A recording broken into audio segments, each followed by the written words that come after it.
사람들이 살아가는 모습은 참으로 다양합니다. 현대인의 삶의 형태를 보면 많은 사람들이 도시에 살고 있습니다. 도시에서도 아파트에 많이 살고 있죠. 직장 생활을 많이 하고 있습니다. 이제 50대, 60대 인구가 많이 늘어나고 있습니다. 출산율이 저조해서 아이를 보기에는 그렇게 쉽지 않은 그런 세상이 되었습니다. 물질은 예전보다 넉넉한 그런 세상에서 살고 있습니다. 지역에 많은 그런 다문화 가정들이 있어서 이제는 지구촌이라 하는 말이 그렇게 어색하지가 않습니다. 청년들의 삶은 어떻습니까? 학벌은 높지만 그러나 자산이 없어서 힘들어하고 있고 또 취업을 하기에도 쉽지 않은 그런 세상입니다. 그래서 요즘 많은 젊은이들이 도시를 떠나서 시골로 내려가기도 합니다. 더 이상 힘든 일을 하지 않겠다고 그렇게 자기가 배우고 싶은 그런 기술을 배우면서 그렇게 살아가기도 합니다. 자기가 잘할 수 있는 걸 하겠다고 어떤 기술을 배우기도 하고, 또 어떤 친구들은 여행자의 삶을 살기도 하고, 또는 유튜버를 직업으로 해서 그렇게 영상을 찍으면서 그렇게 살아가기도 합니다. 1인 가족들도 많지요. 1인 가족, 2인 가족, 이렇게 그 가족의 형태가 매우 다양합니다. 그래서 오늘날 각자의 삶을 돌아보면 참 다양한 모습으로 각자 그러한 삶을 살아가고 있습니다. 이런 시대적인 현상 가운데에서 우리 그리스도인의 삶의 모습은 어떠한가? 우리는 그리스도인으로서 어떻게 살아가고 있는가? 또 어떻게 살아야 되는가를 오늘 말씀을 통해서 생각해 보고자 합니다. 시대는 변하고 삶의 모습은 달라질지라도 우리 성도들의 삶의 원리는 성경이 기준이 되어야 할 줄로 믿습니다.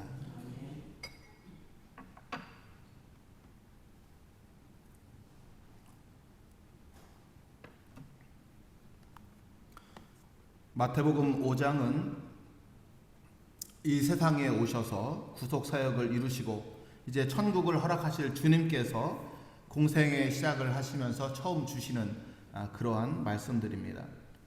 주님께서 오셔서 이제 신약 시대가 열리고 이제 구약 시대의 율법이 아닌 새로운 법, 새로운 삶의 규범을 허락하여 주십니다. 예수님이 주시는 새로운 삶의 원리가 무엇입니까? 주님은 천국 시민의 삶에 대해서 말씀해 주고 있습니다. 우리가 잘 알고 있는 이 5장 8복에 보니까 심령이 가난한 자는 복이 있다. 애통하는 자는 복이 있다. 온유한 자는 복이 있다. 의에 주리고 목마른 자는 복이 있다. 긍휼히 여기는 자는 복이 있다. 마음이 청결한 자는 복이 있다. 화평케 하는 자는 복이 있다. 의를 위하여 박해를 받는 자는 복이 있다고 그렇게 말씀하십니다. 이 모습이 천국 백성의 삶의 모습이라고 하는 것입니다. 그리고 더 나아가 말씀하시기를 이제 우리가 천국 백성으로 그렇게 살아야 되지만 이제 이 땅에서 우리의 이웃과 우리의 이 만나는 이 세상에서 우리는 어떻게 살아야 되는지 그 삶의 원리를 오늘 빛과 소금의 비유를 통해서 우리에게 가르쳐주고 있습니다. 주님이 우리에게 원하시는 그 삶의 원리가 무엇입니까? 우리는 도대체 이 땅에 살아가면서 하나님의 자녀인 그리스도인으로서 어떻게 살아가야만 하는 것입니까? 저는 세 가지를 말씀드리고 싶습니다. 오늘 그 첫째는 소금으로 살아가야 된다라고 하는 것입니다. 오늘 말씀에 너희는 세상의 소금이니 그렇게만 선포하고 계십니다. 세상의 소금이다. 주님은 제 아들에게 너희들은 앞으로 소금이 되어야 된다 그렇게 말씀하시지 않았습니다. 너희는 세상의 소금이다. 어떤 업적이 있거나 도덕적으로 뛰어나서 너희들이 소금이다 이렇게 말씀하시지 않았습니다. 앞으로 열심히 수고해서 그런 세상의 소금이 되도록 노력하라 그렇게 하지 않았습니다. 제자 훈련을 통해서 세상의 빛이 되어야 할 것이다 그렇게 말씀하시지 않으셨습니다. 어쩌면 세상의 소금이라고 얘기할 때 굉장히 가분한 말씀이고 분에 넘치는 말씀이고 어떻게 나의 이런 모습이 세상의 소금일 수 있을까 그렇게 생각할 수 있는데 주님은 우리에게 주님의 제자들에게 너희는 세상의 소금이라고 그렇게 말씀하고 있습니다. 어떻게 이런 삶을 살 수가 있을까요? 과연 그것이 가능한 것입니까? 여러분 구주 예수님께서 우리와 함께 하실 때에 여러분 능히 가능한 줄로 믿습니다. 보잘것없는 죄인을 구원하셔서 하나님의 자녀 삼으시고 하나님의 능력으로 살게 하신 그 하나님께서 우리와 함께 하실 때에 우리는 부족하지만 이 땅에 소금이 될 줄로 믿습니다. 우리는 예수님의 제자로서 이 땅에 천천히 소금이 되어 가는 것이 아닙니다. 누구든지 예수를 믿는 주님의 제자가 된다면 그부터 그는 소금으로서의 삶을 살아내야 하는 것입니다. 왜 주님께서 많고 많은 것들 중에 왜 소금이라고 그렇게 말씀하셨을까요? 세상이 부패했기 때문에 그렇습니다. 진화론의 영향을 받은 사람들은 세상이 점점 좋아질 것이라고 그렇게 생각을 합니다. 사실 산업과 문명이 발달하고 이제 4차 산업혁명이 이제 시대를 살아가면서 우리의 삶에 많은 변화가 있었습니다. 지금은 AI 시대죠. 이제는 로봇이 함께 일을 하고 있습니다. 얼마나 많이 편리해졌습니까? 그래서 사람들은 점점점 세상이 더 좋아질 것이라고 그렇게 생각을 합니다. 그렇다면 이제 삶에 만족이 있어야 되고 이제 행복을 누리는 삶이어야 되고 그 어떤 범죄도 일어나지 않아야 할 것입니다. 세계 평화가 이루어져야 되고 계속해서 발전하는 그런 모습만 있어야 할 것입니다. 그런데 사실 그렇습니까? 얼마나 끔찍한 뉴스를 우리가 듣게 됩니까? 범죄는 더 흉악해지고 전쟁이 지속적으로 발발하고 있습니다. 세상은 더 악해져 가고 온갖 곳곳에서 세상 썩는 냄새가 진동하고 있습니다. 끔찍한 살인사건과 폭행과 부정부패가 만연합니다. 여러분 온라인상에도 얼마나 많은 사이버 범죄들이 일어나고 있는지 알 수가 없습니다. 결국 이와 같이 부패하고 타락한 세상이기 때문에 주님은 우리에게 소금이라고 그렇게 말씀하고 계십니다. 나는 세상의 소금이다.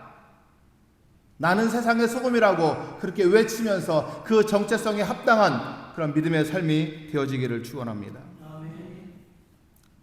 소금이면 어떻게 해야 됩니까? 소금의 맛을 내야만 합니다. 주님은 우리가 소금이라고 말씀하시면서 그 소금의 맛을 내라고 말씀하고 있어요. 특별히 오늘 말씀을 보니까 소금으로서의 맛을 잃지 말라고 경고해 주고 있습니다. 소금이 만일 그 맛을 잃으면 밖에 버리어 밟힐 뿐이니라. 소금의 특징이 무엇이겠습니까? 짠맛을 내는 것입니다. 성경을 보면 소금은 참 다양한 용도로 사용이 되었어요. 하나님께 드려지는 제물, 번제물에 소금을 치기도 했습니다. 소금은 부패를 방지했기 때문에 그렇습니다. 육류나 생선과 같은 그런 식물이 더 이상 상하지 않도록 그렇게 소금이 사용되었습니다. 오늘도 그러하지요. 하나님께 드려지는 예물은 신선하게 유지하기 위해서 그 위에 소금을 치었습니다. 그리고 성경에는 소금 언약이라고 하는 그런 표현도 있습니다.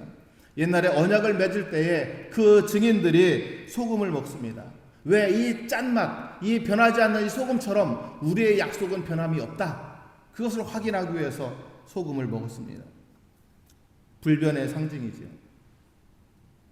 아울러 소금은 짠맛을 내기 때문에 조미료로 사용되고 있습니다. 그래서 음식의 맛을 완성시켜 주죠. 여러분 분명한 것은 소금은 다양한 그런 용도로 사용되고 있지만 분명한 것은 맛이 있어야 된다는 것입니다. 소금의 그 맛을 잃으면 아무 필요가 없다라고 하는 것이죠. 소금의 음식 가운데서 가장 중요한 것, 소금의 맛을 내야 된다. 우리가 소금처럼 영향력을 발휘하라고 할 때에 가장 중요한 것은 그 맛이 우리 가운데 나야 된다라고 하는 것입니다. 소금의 맛을 낸다고 하는 것이 무슨 의미일까요? 커피의 맛을 좋게 하기 위해서 소금을 넣는다고 합니다. 커피 머신에서 에스프레소를 뺄 때에 소금을 조금 넣으면 쓴맛은 줄어들고 그 커피의 맛이 한결 풍부해진다고 얘기를 합니다. 제과점에 가보면 소금빵이 유행을 하고 있죠. 적절하게 소금이 들어간 그 빵이 더 고소하고 입맛을 돋구게 됩니다. 여러분 소금은 음식의 맛을 더 풍족하게 더 맛있게 그렇게 만들어 갑니다. 우리가 소금이라면 우리가 이 세상에 썩은 이 세상을 부패를 방지할 뿐만 아니라 우리의 삶을 통하여서 우리의 개인과 이웃이 더 풍요로워져야 될 줄로 믿습니다. 그것이 소금의 역할이에요. 썩어지지 않도록 그 부패를 방지하는 그 역할, 소금이 들어감으로 인해서 더 맛있어지고 더 감칠맛 나고 더 풍요로운 그러한 삶이 되어야 하는 것입니다. 소금의 또 다른 역할이 있다면 언제나 소금은 그 주변의 것에 영향을 끼친다고 하는 것입니다. 그래서 소금의 역할 한마디로 얘기하면 영향력입니다. 여러분, 주님께서 우리에게 바로 예수님의 제자들은 바로 소금이라고 말씀하셨습니다. 오늘 우리가 주님의 제자로서 바로 소금입니다. 그래서 우리는 이 땅에서 세상에 더 이상 동화되어 살아갈 것이 아니라 세상에 그리스도의 좋은 영향력을 발휘해야 될 줄로 믿습니다. 하나님의 뜻을 따라 우리는 세상을 변화시켜 나가는 그런 소금의 맛을 지켜가야 되어야 할 것입니다. 어떻게 가능하겠습니까? 여러분, 세상에 녹아 들어가시기를 바랍니다. 소금이 맛을 내려면 그 음식 가운데 스며들어 가야 됩니다. 음식과 잘 어우러져야 돼요. 여러분, 국에 간을 맞추려고 소금을 넣으면 그 소금이 국에 들어가서 어떻게 해요? 잘 녹아서 풀어집니다. 만약 그 국에서 소금이 녹지 않으면 간을 맞출 수가 없어요. 마찬가지로 우리 성도들은 사회에서 영향을 발휘하려면 여러분들이 있는 그곳에 녹아 들어가서 그들과 함께 잘 어우러져야만 합니다. 어우러진다고 하는 것은 섞여서 변질되라고 하는 것이 아닙니다. 그리스도인다움을 잃어버리는 것을 얘기하는 것이 아닙니다. 그냥 소금덩어리로 한 귀퉁이에 그렇게 있어야 된다고 그렇게 얘기하는 것이 아닙니다. 사회에서, 일터에서 일할 맛이 나도록 거기에 윤활제 역할을 해야 된다라고 하는 것입니다. 여러분의 가정에서 여러분들이 소금이 될 때에 사랑하는 자녀들이 그리스도인답게 살아가도록 그런 촉매 역할을 해야 될 것입니다. 이웃 가운데에서도 여러분들이 있음으로 인해서 화해가 되고 거기에 좋은 관계 속에서 서로 배려하고 서로 사랑하는 그런 공동체가 만들어져야 될 것입니다.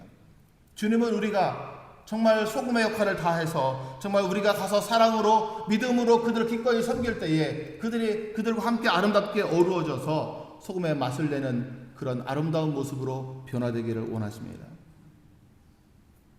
맛을 잃어버리면 어떻게 됩니까? 오늘 말씀에 맛을 잃으면 버려진다고 얘기하고 있습니다. 근데 참 궁금하죠. 어떻게 소금이 맛을 잃을 수 있을까? 아무리 봐도 소금은 짠데 그 맛이 그거밖에 없는데 과연 잃어버릴 수 있을까? 불가능한 것처럼 느껴집니다. 그런데 가능한 것은 소금이 바로 불순물과 혼합되어서 오염될 때에 이제 더 이상 필요 없는 소금일 수밖에 없다라고 하는 사실이에요. 당시 이스라엘은 바위에서 소금을 채취를 했습니다. 그래서 불순물이 매우 많았습니다.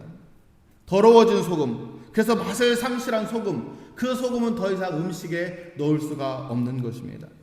불순물이 있기 때문에 버려지고 사람에게 밟히는 존재가 될 수밖에 없다고 주님은 말씀해주고 있습니다.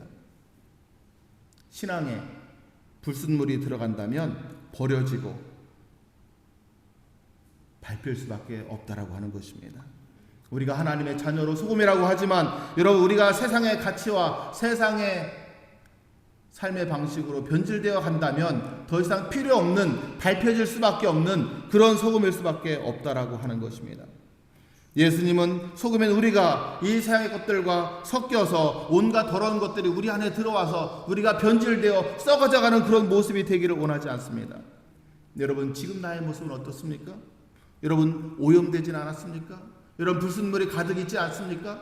주님은 소금이라고 얘기했는데 필요한 소금이 아니라 오염되고 불순물이 가득해서 밖에 버릴 수 있는 그런 소금이 되지 않았는지, 내 모습이 그렇게 변질되지 않았는지 오늘 말씀을 통해서 여러분 자신을 돌아볼 수 있기를 바랍니다.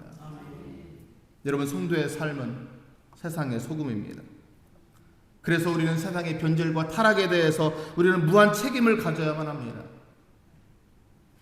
내 주변에 어떤 문제가 발생했을 때에, 죄악된 모습들을 보게 될 때에 나와 상관이 없다, 내가 책임질 것이 아니다, 여러분 그렇게 우리가 말하겠습니까?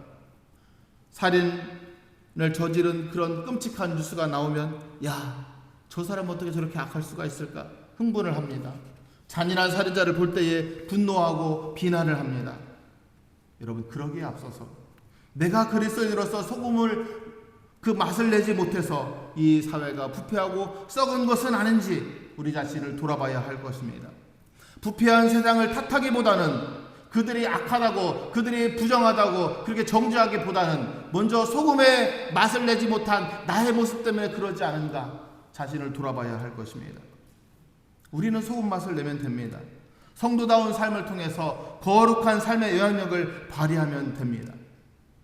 하나님의 자녀로서 나의 삶이 다른 사람들에게 어떤 모습으로 비춰지는지를 생각해 보시기를 바랍니다.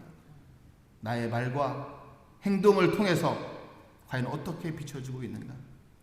과연 우리가 하나님의 사람으로서 이 세상의 그 많은 이웃들에게 자연스럽게 녹아져서 오히려 그들을 거룩한 영향력으로 그들을 변화시켜 가고 있는가? 아니면 내가 오염된 소금이 되어서 타락해 가고 있는가?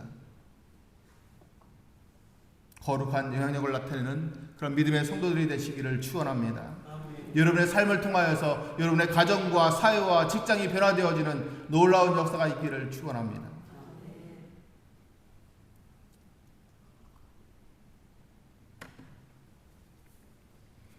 두 번째는 세상의 빛이라고 말씀해주고 있습니다. 성도의 삶의 원리가 무엇이냐? 이 땅에서 세상의 빛으로 살아가라는 것입니다. 예수님은 우리에게 세상의 빛이라고 선언해 주고 있습니다. 우리가 예수님 밖에 있을 때는 어둠이었어요. 그런데 이제 예수님 안에서 빛이 된 줄로 믿습니다. 왜 우리를 세상의 빛으로 삼으셨을까요? 여러분, 세상은 빛을 필요로 할 만큼 그렇게 어둡기 때문에 그렇습니다. 우리는 지금 어두운 세상을 살아가고 있습니다. 그래서 빛이 필요한 거예요. 그래서 주님은 우리를 빛으로 부르셔서 그 사명을 우리에게 허락하여 주신 줄로 믿습니다. 그래서 우리는 이 땅의 빛으로서 어둠을 물리쳐야 되어야 할 줄로 믿습니다. 어떻게 가능합니까? 어떻게 우리가 어둠을 몰아낼 수 있습니까? 여러분, 예수님이 궁극적인 빛이십니다. 그래서 우리가 예수님을 구주로 모셔드려야 하는 것입니다. 예수님을 내 삶의 왕으로 모셔드리고 우리의 말과 뜻과 행동이 주님을 닮아가야 되는 줄로 믿습니다. 우리가 온전히 주님의 다스림 가운데 살아갈 때에 우리는 이 땅에서 빛의 사명을 감당할 수 있을 것입니다. 예수님으로 인해서 날마다 빛으로 살아가시기를 주님의 이름으로 축원합니다. 예수님으로 말미암아서 이 땅에서 빛을 발하는 그런 그리스도인이 되어야 할 것입니다. 예수님이 이 땅에 빛으로 오셨습니다. 그런데 오늘 본문에서 주님은 우리에게 빛이라고 그렇게 말씀해 주고 있습니다. 이게 어떻게 된 것입니까? 여러분, 빛은 두 가지가 있지요.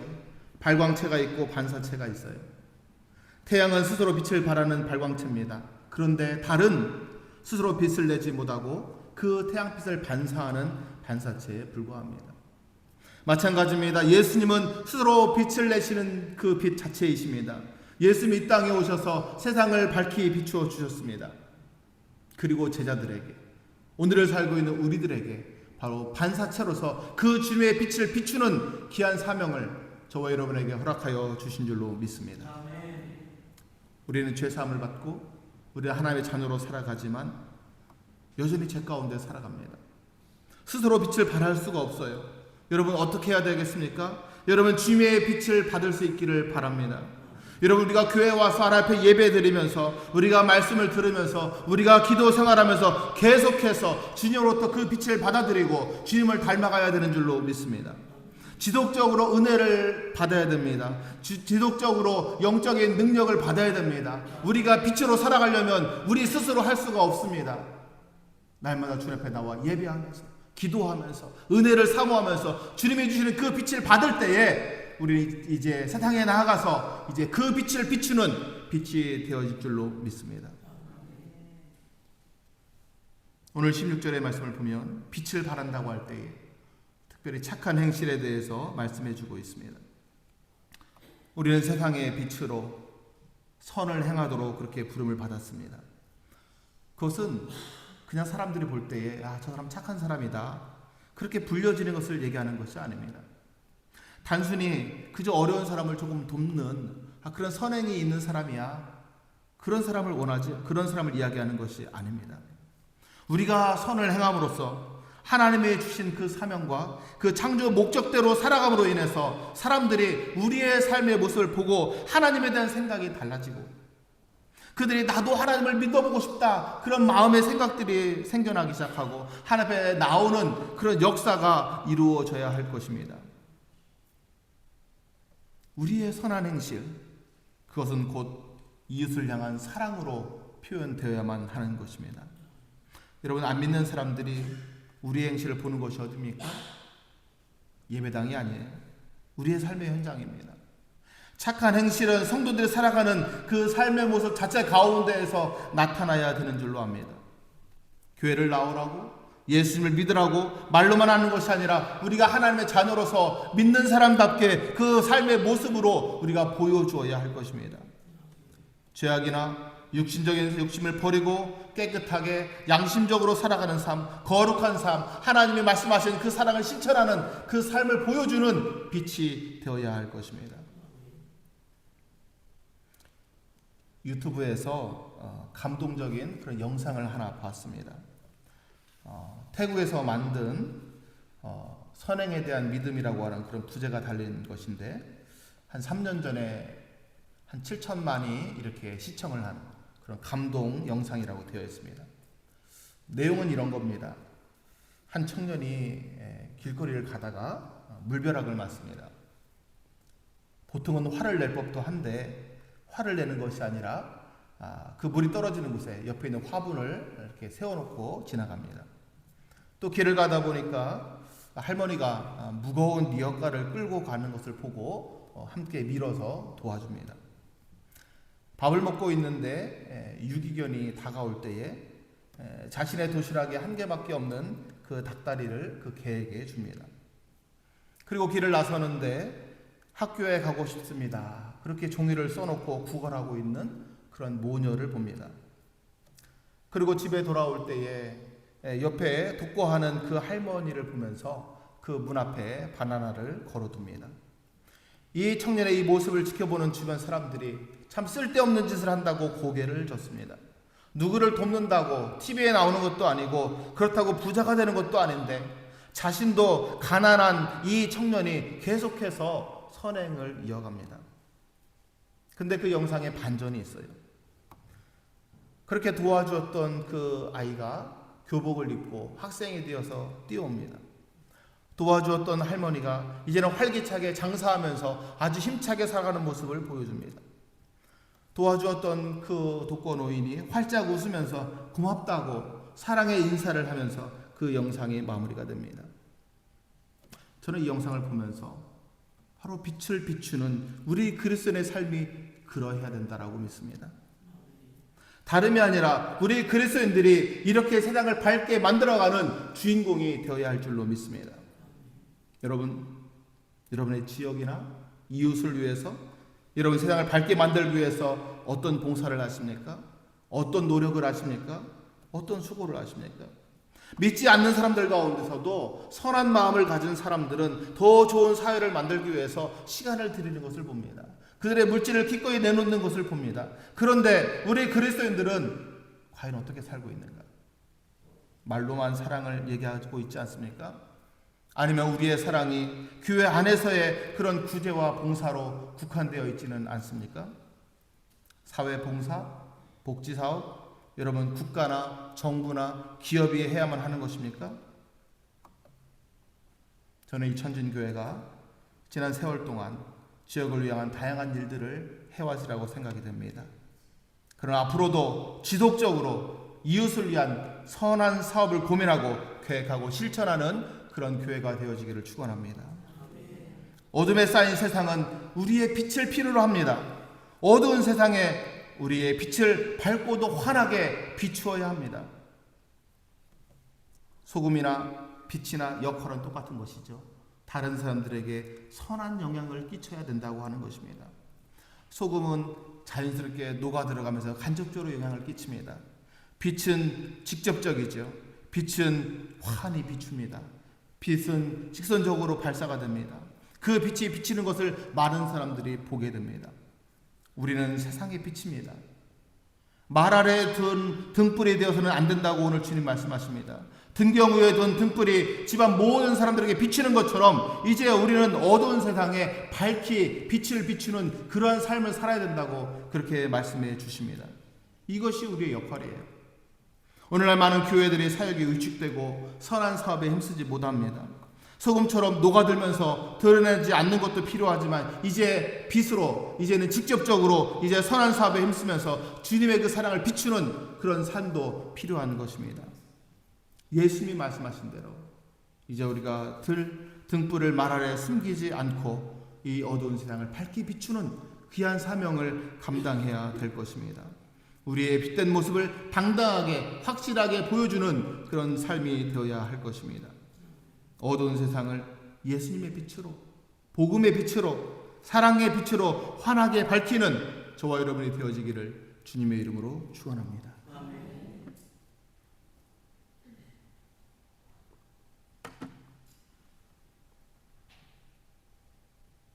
그리스도인의 삶의 원리 세 번째가 무엇이냐? 오늘 결국 예수님께서 너희들은 세상의 소금이라 하셨습니다. 너희들은 세상의 빛이라고 하셨습니다. 그리고 주의를 주시죠. 소금이니 맛을 잃어서는 안 된다. 등불이니 등불을 말 아래 두어서는 안 된다. 그러면서 주님이 당부하시는 말씀이 있습니다. 결국 우리의 삶으로 말미암아서 하나님이 영광을 받으셔야 한다. 세 번째 삶의 원리는 우리가 무엇을 하든지 어느 곳에 있든지 여러분 그곳에서 하나님의 영광을 비추는 그런 삶이 되어야 될 줄로 믿습니다. 하나님의 영광을 돌리는 삶이 되라고 하는 것입니다. 여러분 우리의 빛이 사람 앞에 비치게 해야 합니다. 우리의 짠맛이 사람들 가운데 스며들게 해야 됩니다. 왜 그렇습니까? 등불이 빛을 내기 위해서 자신의 심지를 태웁니다. 소금이 짠맛을 내기 위해서 자신을 녹입니다. 기꺼이 자기 희생을 통해서 소금과 빛의 역할을 감당하라는 거예요. 왜 그렇습니까? 무엇 때문에 우리가 그렇게 해야 합니까? 내 영광이 아니라 하나님의 영광을 위해서, 하나님께 영광 돌리기 위해서 기꺼이 희생의 삶, 섬김의 삶을 살라고 그렇게 말씀해 주고 있습니다. 빛을 비추는 확실한 방법은 우리가 하나님의 말씀대로 사는 것이죠. 선한 행실, 착한 행실로 살아가는 것입니다. 여러분 그 결과는 무엇이어야 됩니까?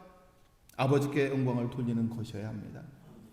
우리 주변에 많은 사람들이 있는데 그들이 저의 모습을 보고 여러분들의 모습을 보고 그들의 우리의 그 아름다운 삶의 모습을 보고 하나님께 영광 돌리는 그런 놀라운 역사가 일어나야 될 줄로 믿습니다. 예수를 믿는 성도들이 숨겨진 삶을 살 수가 없어요. 우리의 신분을 숨기지 말고 드러내야 됩니다. 부끄럽기 때문에, 다른 사람들이 불편을 느낄 것 때문에, 편견을 가질까봐 숨기는 경우가 있을 수 있겠죠. 그런데 여러분 언제 어디선지 여러분이 빛으로 소금으로 살아가시고 누가 당신은 누구냐? 왜 당신은 그렇게 살고 있느냐? 왜 이렇게 희생하느냐? 왜 당신이 이렇게 사랑이 많느냐? 그렇게 물을 때에 여러분 그리스도임을 증거하시기를 바랍니다. 내가 하나님의 사람이기 때문에, 내가 천국 백성이기 때문에, 하나님의 원하시는 삶의 모습이 이거기 때문에 나는 이렇게 살아간다고 당당하게 이야기할 수 있는 그런 그리스도인이 되시기를 바랍니다. 오늘 말씀을 맺습니다. 여러분 그리스도인이 무슨 뜻입니까? 그리스도를 따르는 사람입니다. 우리는 그리스도인이에요. 우리는 그리스도를 따르는 사람이에요. 주님을 따라가는 사람입니다. 오늘 그런데 주님이 우리에게 뭐라고 말씀하십니까? 너희는 세상의 소금이다. 너희는 세상의 빛이다. 여러분 천국 백성으로서의 그 정체성을 잃어버리고 살아간다면 소금 그 빛이 된 것을 버리는 것과 같습니다. 내가 하나님께 속한 사람인지 세상에 속한 사람인지 모호한 삶을 살아간다면 더 이상 천국 백성이라고 말을 할 수가 없습니다. 하나님께서 여러분을 이 땅의 소금으로서 맛을 내고 빛으로서 드러내고자 부르신 줄로 믿습니다. 하나님의 그 부르심에 합당한 삶을 살아가시기를 축원합니다. 97년에 진우션의 멤버로 그렇게 데뷔한 가수 션이라고 하는 사람이 있습니다. 흔히 알려지기를 기부천사다 그렇게 알려져 있는데요. 국내외 어린이들을 후원을 합니다. 연탄 배달 봉사를 합니다. 화보를 촬영하고 그 모든 것들을 기부를 합니다. 어린이 재활병원을 건립합니다. 지금까지 58억을 기부해서 정말 선한 영향력을 그렇게 발휘하고 있습니다. 2020년도부터 광복절과 3.1절을 기념하면서 마라톤 대회를 열고 있습니다. 나이가 적지 않아요. 52세의 나이임에도 불구하고 대회가 있을 때마다 그 수백 킬로미터를 뛰고 있습니다. 그래서 마련된 그 후원금으로 독립유공자 그 후손들의 집을 지어주는 그런 운동을 하고 있습니다. 여러분, 얼마나 멋진 그리스도인입니까? 그는 세상의 소금에 그 세상의 빛의 역할을 감당하기 위해서 최선을 다하는 그 모습을 우리에게 보여주고 있습니다. 우리는 세상의 소금과 빛으로 부름받다는 사실을 잊어서는 안 되겠습니다. 우리의 가정에서, 우리의 학교에서, 우리의 일터에서, 우리가 거한 그 어느 곳에든지 거기에서 우리는 선교적인 삶을 살아가야 될 줄로 믿습니다. 우리가 말하고, 우리가 행동하고, 우리가 돈을 벌고, 우리가 돈을 쓰고 하는 그 모든 것이 바로 소금이 되고 빛이 되어서 복음을 증거하는 그런 삶이 되어야 될 줄로 믿습니다. 사랑하는 성도 여러분, 주님께서 우리가 세상의 소금이고 빛이라고 말씀하십니다. 그것이 천국 백성의 정체성이라고 얘기합니다. 하나님의 자녀로서의 살아가는 우리의 삶의 원리라고 말씀하고 있습니다. 우리가 빛으로 살아가고 우리가 소금으로 살아갈 때에, 그렇게 하나님을 위해서, 하나님의 나라를 위해 살아갈 때에 주님께서 우리의 삶을 전적으로 책임져 주실 줄로 믿습니다. 주님의 나라를 구하면서 주님의 뜻대로 하나님의 백성답게 살아갈 때에 모든 염려, 근심, 걱정들 우리 주님께서 해결하여 주실 줄로 믿습니다. 여러분의 선한 삶을 통해서 누군가 거룩한 영향을 받고 하나님께 영광을 돌리는 그런 역사가 일어나기를 축원합니다. 천진교회를 통해서 이 지역사회가 거룩한 변화가 일어나고 하나님의 이름이 높아지는 역사가 나타나기를 소망합니다. 오늘 이 새벽에 나오신 우리 사랑하는 성도 여러분, 오늘 하루의 삶 가운데서도 있는 저수에서 소금으로 빛으로 살아가는 복된 날이 되시기를 주님의 이름으로 축원합니다. 기도하겠습니다.